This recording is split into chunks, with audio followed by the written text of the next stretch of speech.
नमस्कार। हिंदी की कक्षा में आपका स्वागत है।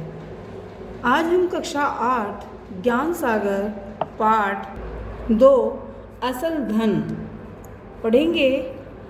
इसमें बताया गया है कि व्यक्ति को कितने भी उच्च पद पर पहुंच जाए, लेकिन उसे अपने परिवार का और अपना मान सम्मान बनाए रखने के लिए अपने पुराने समय को भूलना नहीं चाहिए। बहुत दिनों की बात है, ईरान के किसी गांव में एक चरवाहा रहता था। वह बड़ा ही गरीब था। बस दिन में 2 समय रूखी सूखी रोटी मिल जाती थी। पहनने के लिए भेड़ की ऊन से बने फटे पुराने कपड़े थे और रहने के लिए एक छोटी सी झोपड़ी थी जिसकी आधी छत गिर चुकी थी। गरीब होते हुए भी गांव वाले उसका बड़ा सम्मान करते थे। इसका कारण उसके अनेक गुण थे। वह बड़ा ही बुद्धिमान था। गांव वाले अपनी जटिल, कठिन और जटिल समस्याएं लेकर उसके पास आते और वह उन्हें बड़ी बुद्धिमानी से सुलझा देता था। गांव के सब झगड़ों का निपटारा वही करता था। क्योंकि वह एक बुद्धिमान व्यक्ति था, वो हर समस्या का समाधान आसानी से करने का प्रयास करता था और कर भी देता था। धीरे धीरे उसकी बुद्धिमानी की धूम दूर दूर तक पहुंच गई। सब जगह उसकी चर्चा होने लगी। लोग आपस में यही बातें करते, दारा कितना बुद्धिमान है।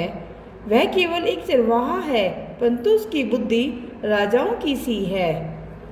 संसार का कोई ऐसा प्रश्न नहीं जिसका उत्तर उसके पास न हो। आप चित्र में भी देख सकते हैं। ऐसी कोई समस्या नहीं जिसे वह सुलझा न सके। ईरान में ऐसी सूझबूझ रखने वाला दूसरा और कोई नहीं है।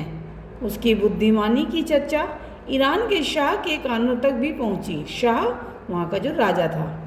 उन दिनों शाह के सामने कुछ ऐसी समस्याएं थी जिन्होंने उसे परेशान कर रखा था। उसने एक दूत को भेजकर अपनी समस्या बताई और दारा से सुझाव मांगा कि वह क्या करे।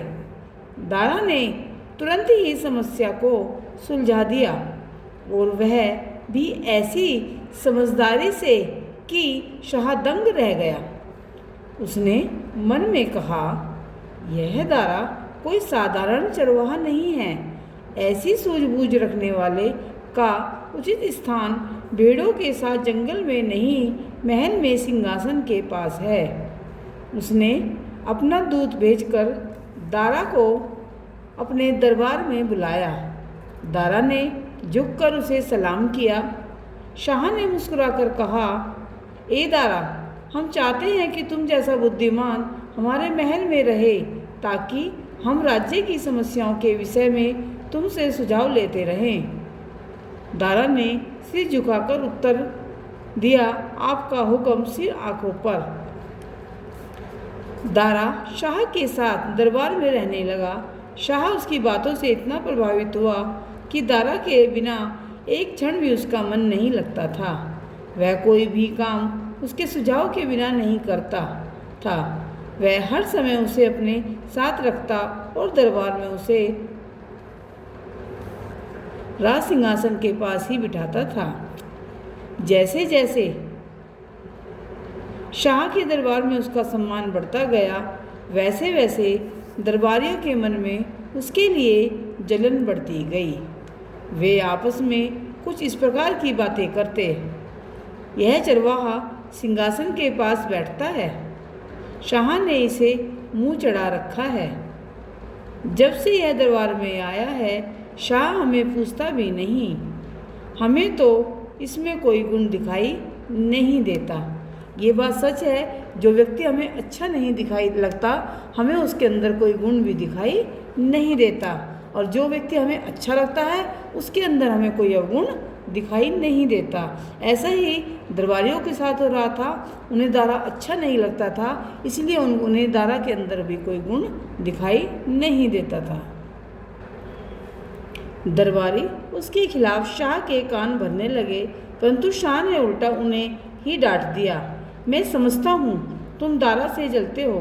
इससे अच्छा तो यह होता कि तुम अपने अंदर भी दारा जैसे गुण पैदा करते।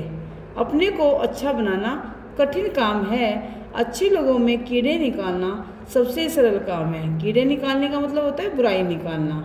मैं तुम्हारी एक न सुनूंगा, तुम झूठे हो और दुष्ट हो।